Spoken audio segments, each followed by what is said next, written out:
So my name is Will Clarke. I'm the owner of Direct Enviro Services and the managing director.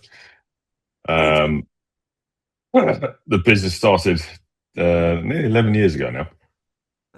Um, Literally started for nothing. So I left my job from my ex-employer and wanted to get into the highways using agricultural machinery, agricultural staff. I saw a bit of a niche where there was no real contractors out there using agricultural equipment on the roads. So maintaining all the verges, the motorways in the southeast. There were people doing it, but not, sort of a bit, half-assed, if you want to call it that. And I saw a niche. So yeah, I started back in 2014 with one machine, and then the company grew. I started taking on a couple of members of staff. We did sort of all sorts of site clearance jobs. I had to go quite far, sort of like Basingstoke, Essex, just to generate a bit of revenue. Doing any job really, from sort of watering like the designer outlet, using a tractor and tanker, site clearances in Essex, using machines, and a lot of stay away work. It was hard work. My first thing that I started with the business was the health and safety. I spent about 3 months in my parents' kitchen, literally setting the base foundation up of the business. And health and safety for me was one of the biggest things. And the business just boomed, and we ended up getting in with Amy on the KCC term contract through another contractor, dealing with the emergency trees for storm damage. And anyway, it progressed, and then Kent actually brought it in-house away from that contractor, and we tendered for that contract back in 2016, and we actually won it. I didn't even have a chainsaw ticket. So I've always been someone who's, if I would always train myself to do something, but then I'd also have people around me that can do it better than me. So, and I got a good supply chain. I then built more, employed more staff, and the business grew for the next 10 years, really devoted for the highways. And we ended up being a bit of a wholesaler to all the contractors that were working for the tier ones.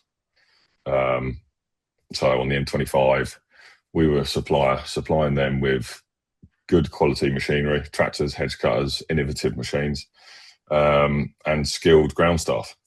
Yeah. And then it literally just grew. Look, thank you for that background, Will. Look, let's go back to the beginning there in terms of when you set it up.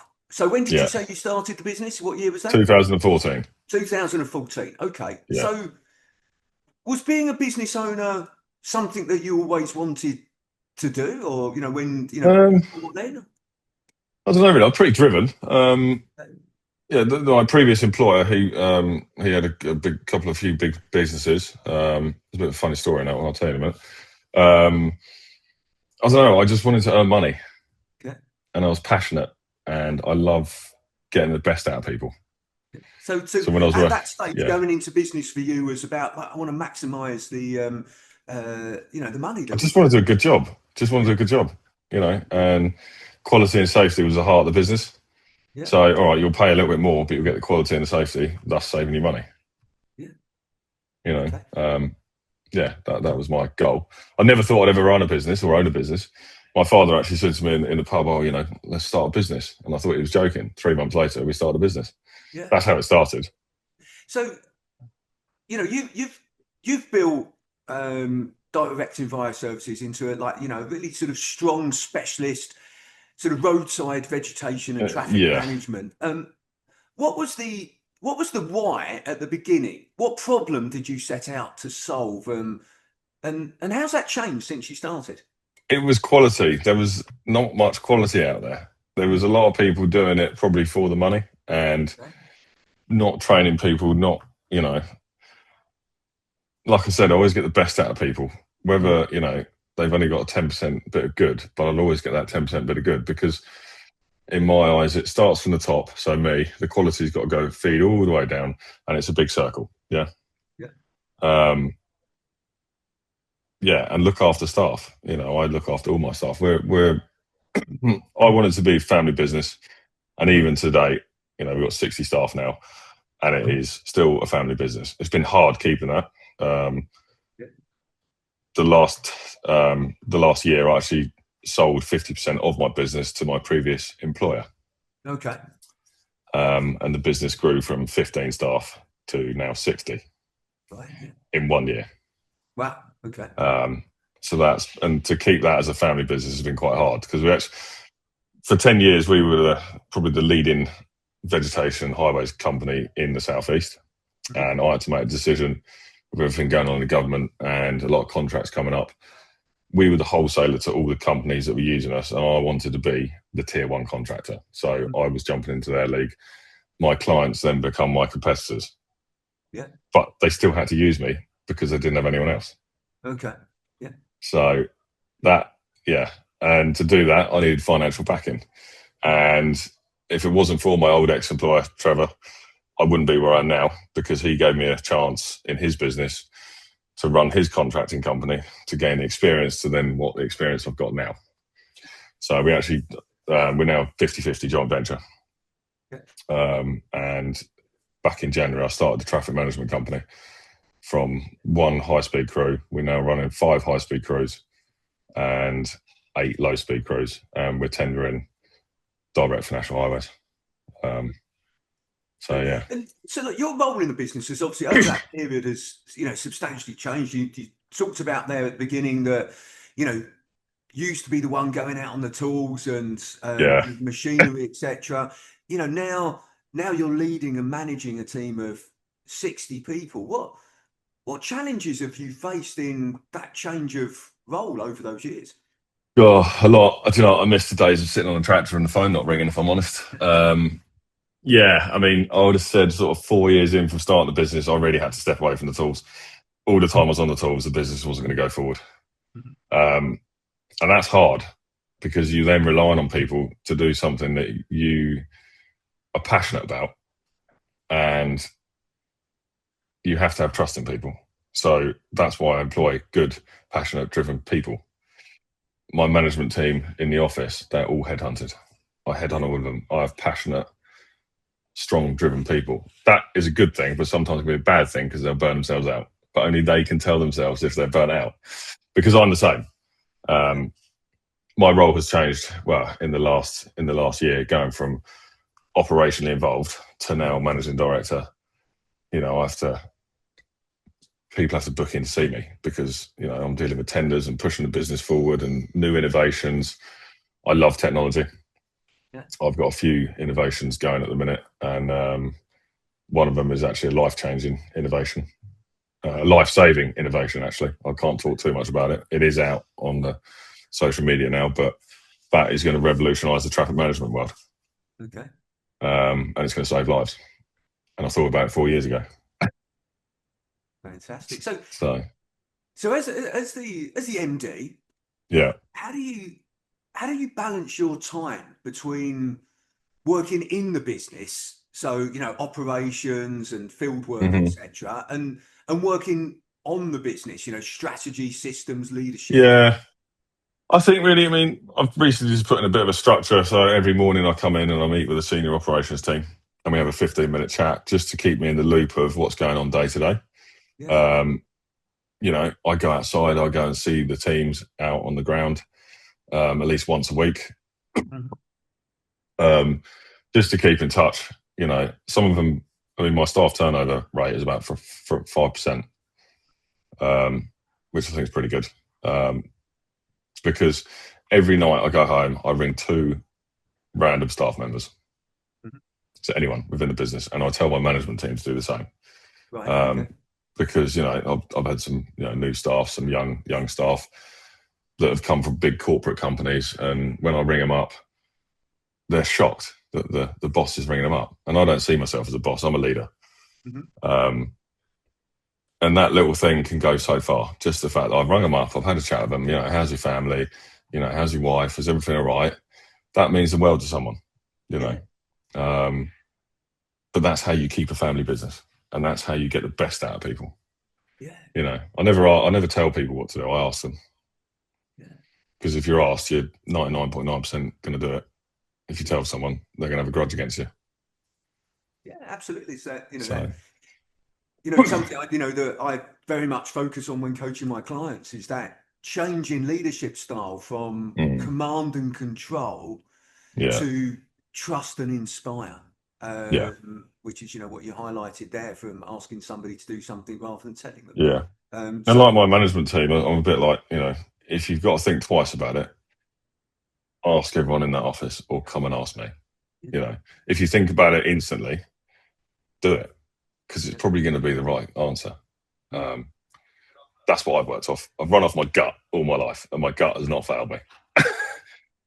And how do you, one of the things that often sort of leaders struggle with is staff accountability. So, in other words, linking to what you sort of said there, people making their own decisions rather than sort of coming to you to make the decisions. How do you balance that?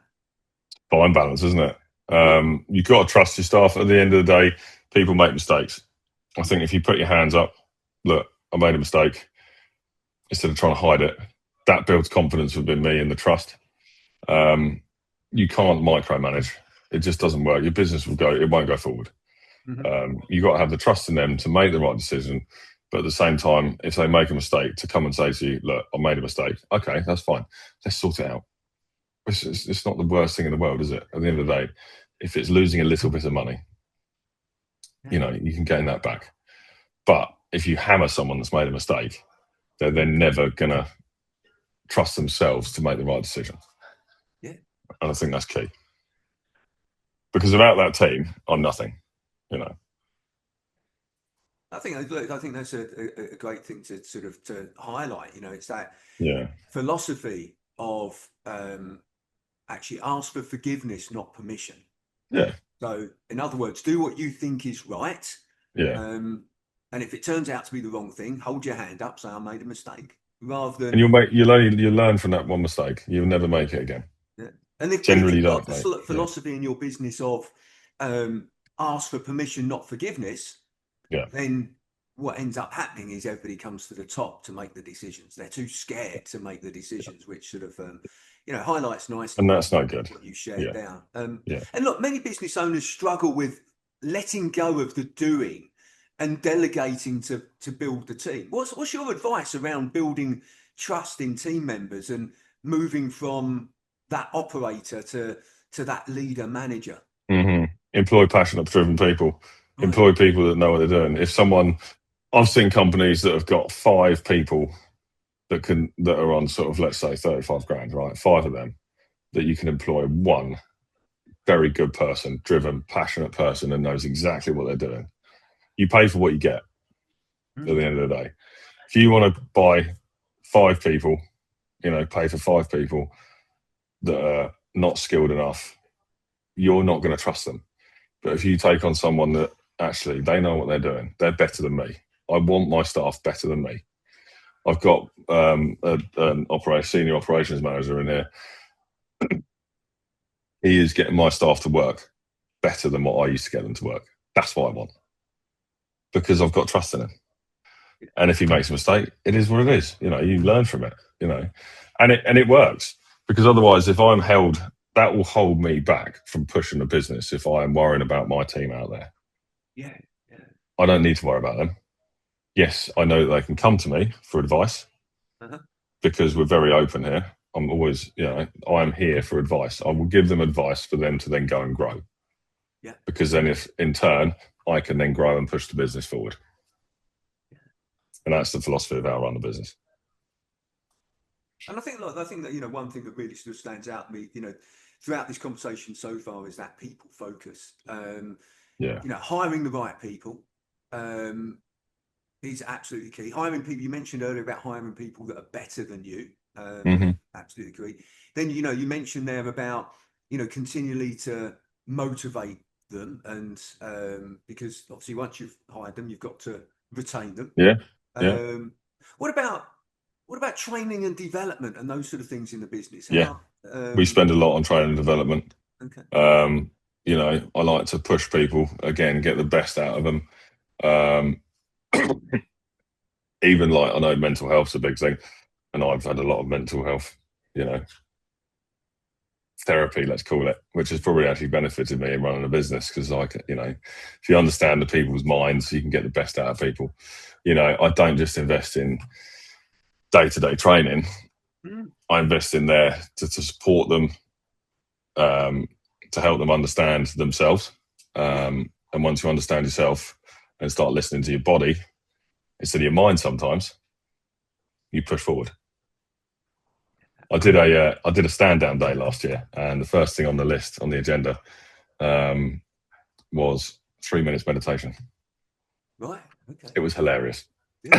We managed about a minute, but it was funny. It got people engaged. I would say, like, when we have staff meetings and things like that, you got a 10-minute meeting, right?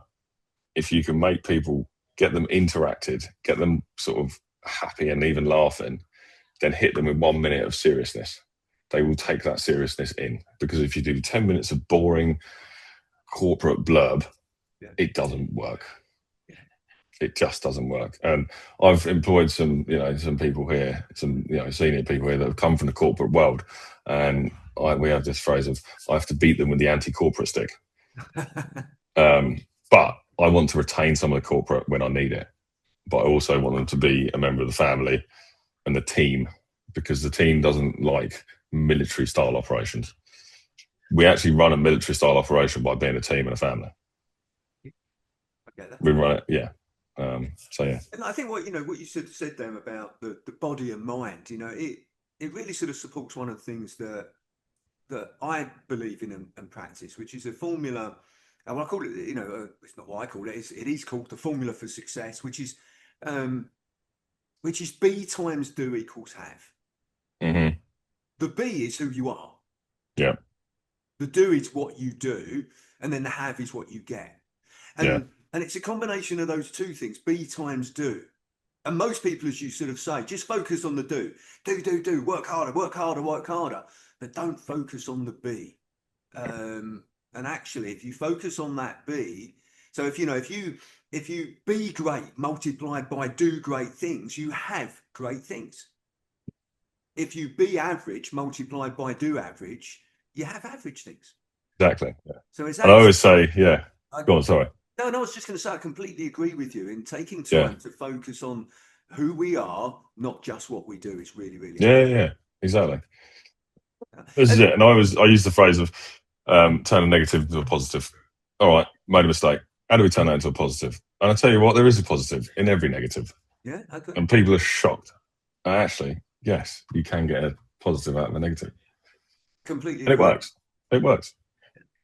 And if you could wave a magic wand and solve one challenge in your business right now, what would that be?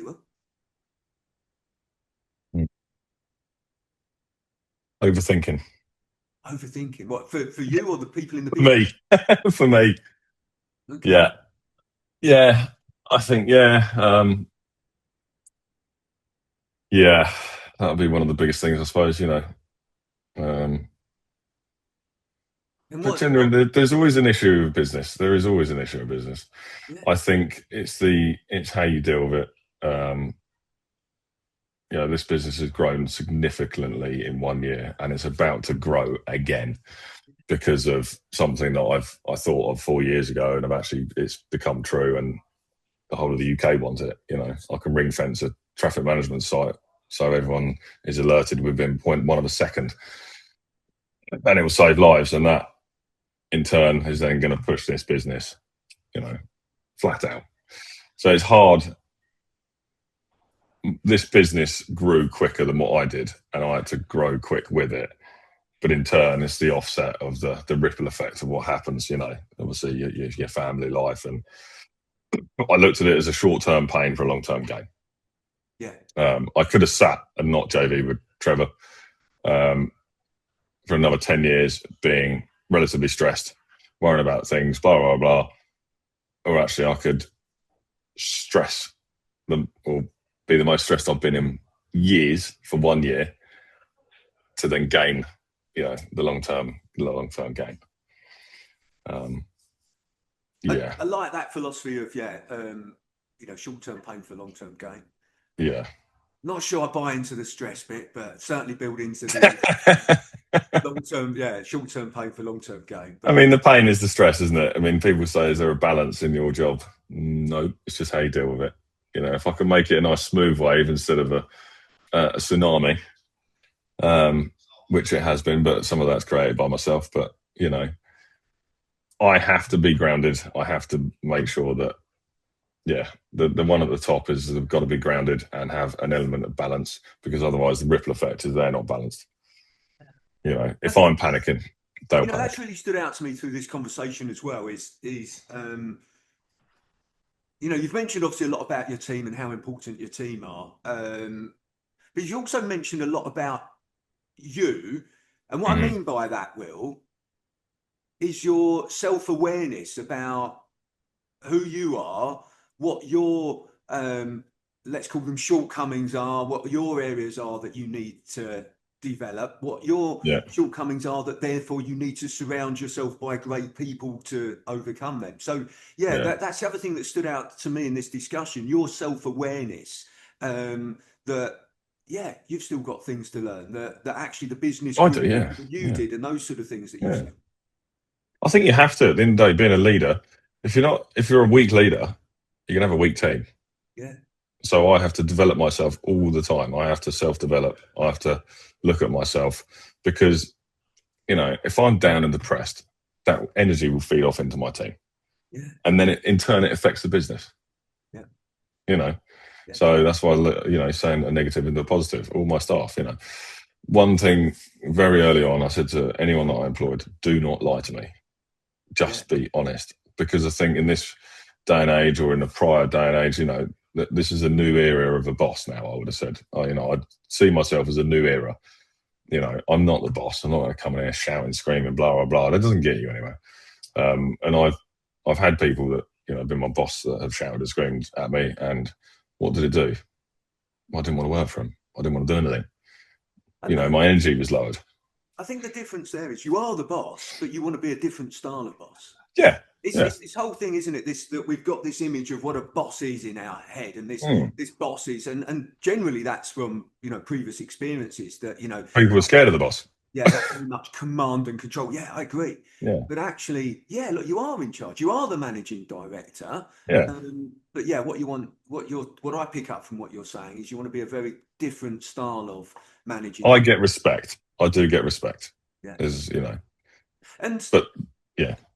Well, look, you know, there's one question that I always like to ask everyone that's kind enough to join me on these discussions, and that's what is the best advice that you would give to an 18-year-old you? So if you could go back to when you were 18, what would you say to yourself? Don't give up.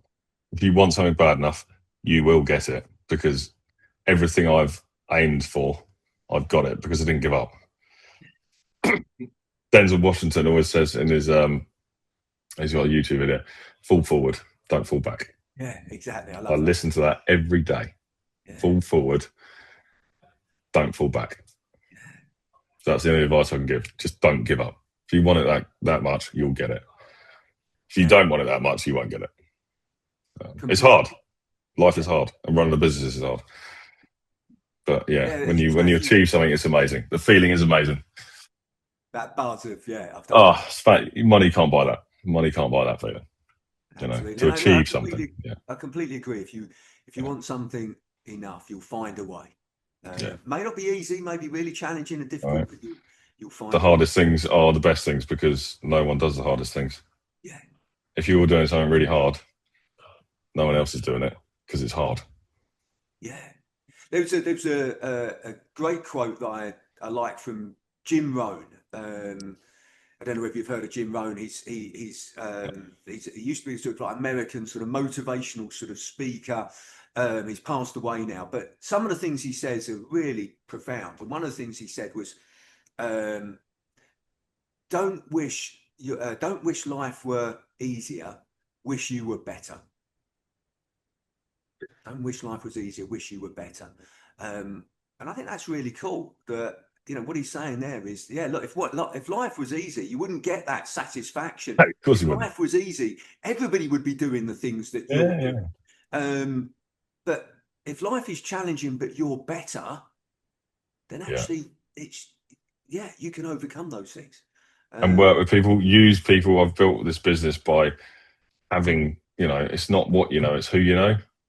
And those people, every person I've dealt with in the last 10, 11 years has helped me in some small little way. When I come up with this invention that we've just created, everyone was like, oh, well done, Will, you've done, that's such a great achievement. And I said, no, we have achieved this, because without every single person in my last 10, 11 years, I would not be sat here right now. So we've achieved it. Cool. I like that. Well, look, Will, I really appreciate you taking the time to speak with me today and sharing more about your business, but also your journey as well. So thank you very much. Oh, that's all right.